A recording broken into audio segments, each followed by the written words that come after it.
যে কোনো রেস্তোরাঁ বিয়েবাড়িতে তো আমরা চিকেন নানা রকমের চিকেন অর্ডার করে থাকি এবং খেয়ে থাকি। আচ্ছা, সেই সব চিকেনগুলো যদি বাড়িতেই বানানো যায় তাহলে কেমন হয় বলো তো?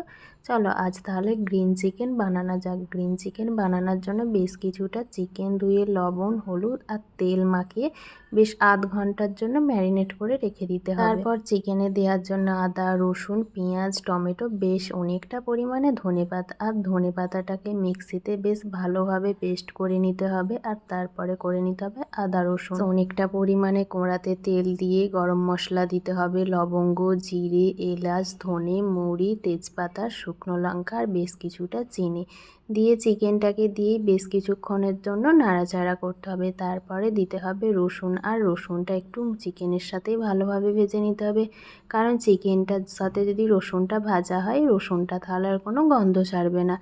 আর তারপরে পেঁয়াজ, টমেটো, কাঁচা লঙ্কা এক এক করে দিয়ে মশলাটাকে ভালোভাবে ভেজে নিতে হবে। সবশেষে দিয়ে দিতে হবে গুঁড়ো মশলা, একটু লঙ্কা গুঁড়ো, হলুদ গুঁড়ো, জিরে গুঁড়ো আর ধনে গুঁড়ো, আর ওই মিহি পেস্ট করে রাখা ধনে পাতাটা ওটাকে দিতে হবে। দিয়ে দিলেই কিন্তু রেডি আজকের এই একদম গ্রিন চিকেন। আর সবশেষে দিতে হবে একটু গরম মশলা বাটা। দেখো, তারপর বাড়িতে অতিথি আসলে এইভাবে সার্ভ করে দেখো কিন্তু।